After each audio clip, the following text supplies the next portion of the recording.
Sometime during the night of August 16th, 1952, the small town of Ashley, Kansas, ceased to exist.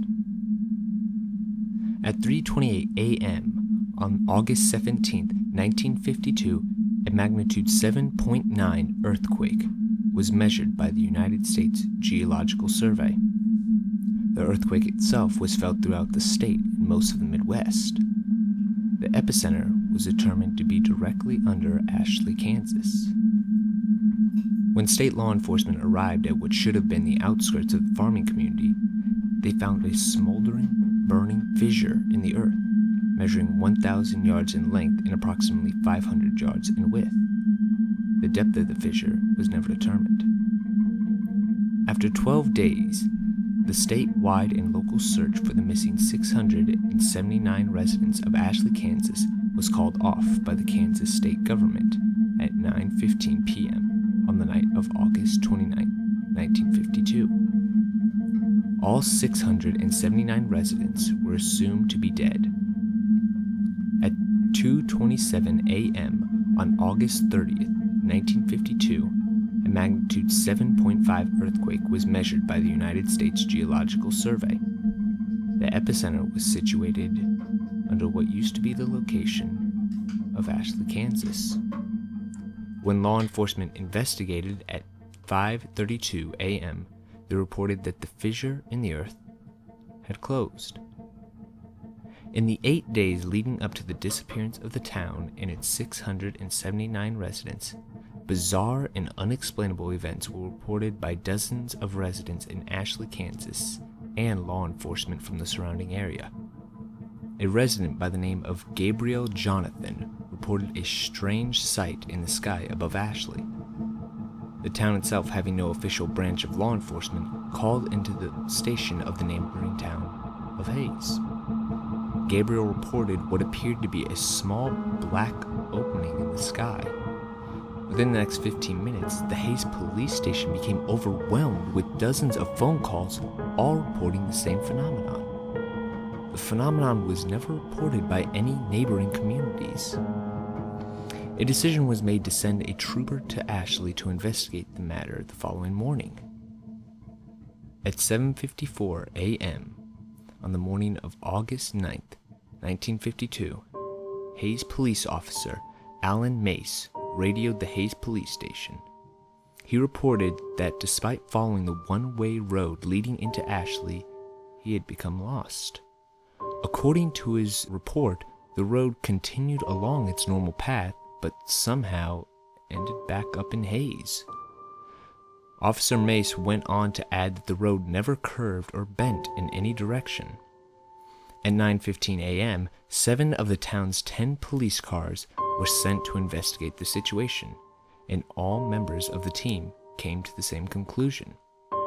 The only road leading into Ashley stopped leading into Ashley, but instead led back into Hayes. Phone calls continued to pour into the Hayes police station, all reporting that the black opening in the sky continued to grow in size. All callers were advised to remain inside and not to travel outside unless absolutely necessary. At 8:17 p.m., Miss Elaine Cantor reported her neighbors, Mr. and Mrs. Milton, and their 2 children, Jeffrey and Brooke, missing. According to Mrs. Cantor's phone call, the Miltons attempted to leave town in their family car earlier that evening. They never returned. Law enforcement officials from Hayes never reported the car or individuals coming up the one-way road. At 7:38 a.m. on the morning of August 10th, 1952, phone calls from Ashley into the Hayes police station reported that the town was in total darkness. The sun had never risen. At 10:15 a.m., at the request of Hayes law enforcement, a helicopter from Topeka, Kansas, flew over the region in which Ashley, Kansas stood. The town was never observed from the air. At 12:43 p.m. on the afternoon of August 11th, 1952, Miss Phoebe Danielewski called into the Hayes police station. She reported that her daughter Erica had begun to have conversations with her father, who had died 3 years prior in a drunk driving accident. To add to her concern, Miss Danielewski reported that Erica was attempting to go outside into the dark to join them.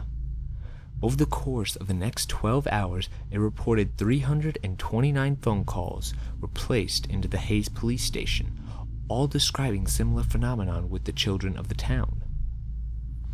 In the following morning of August 12, 1952, the situation became dire. During the middle of the night, all 217 children in the town of Ashley, Kansas, disappeared. A reported 421 phone calls were placed into the Hayes Police Department. Unable to be of any useful assistance, Hayes law enforcement instructed all callers to remain inside and to avoid any and all attempts at finding the missing children. At 5:19 p.m. on the evening of August 13, 1952, Ashley elderly man Scott Luntz reported a growing distant fire to the south. According to his description, the fire seemed to turn the distant black into bright red and orange that seemed to extend high into the sky. Throughout the rest of the day, calls continued in, stating the fire, in addition to moving north, now seemed to come out of the black sky. No fire was ever witnessed by any of the neighboring communities or law enforcement officials. The reports continued until 12:09 a.m. on the morning of August 14, 1952.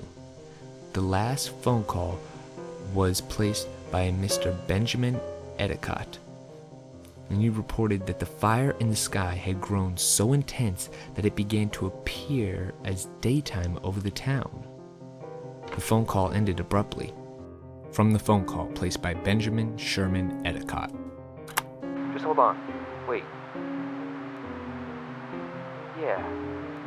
Yeah, I see something.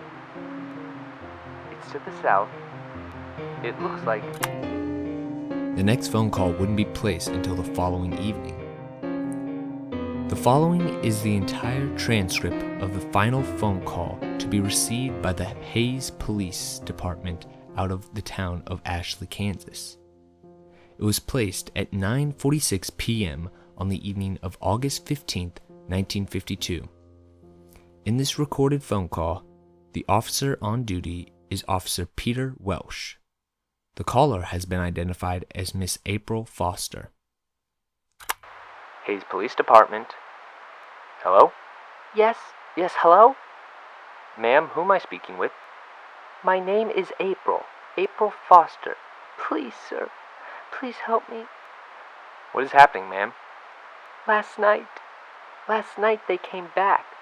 Ma'am, I'm going to need you to... Last night they came back. Ma'am, I'm going to need you to calm down and speak clearly. What happened? Who came back? Everyone. Everyone? They all came in the fires. What do you mean, everyone? My son last night, I saw him. He was walking down the street. He was burned. Jesus Christ, he was burned. Ma'am, He died last year. I raised him since he was a baby. It was just me and him. I told him to watch out for cars when he rode his bike, but never wanted to listen. Ma'am, what you're saying isn't making any sense. You said everyone came back. Are you fucking listening to me? Everyone came back. Everyone who died or went missing, they're back. And they're looking for us. He said, Mommy, I'm okay now, see? I can walk again. Where are you, Mommy? I want to see you. Ma'am, where are you now? Are you safe? I'm hiding, just like everybody else. We saw them coming through the fields, and some people opened their doors for them. God, the scream. I don't know what happened to them, but their houses caught fire, and they caved in. I have my curtains drawn. I'm hiding in the closet right now, and Ma'am, is everything alright? Are you okay? Ma'am? oh my god, Ma'am? something just came in. Ma'am, say as quiet as you can. Don't make a sound. Yeah, he came inside. Stay absolutely still. Don't leave. Mommy, where are you hiding? Stay quiet. I found you, Mommy. Ma'am? Ma'am? The following morning, at 6:55 a.m., the law enforcement officials of the Hayes Police Department arrived at the location of Ashley, Kansas. A smoldering, burning fissure in the earth was all that remained.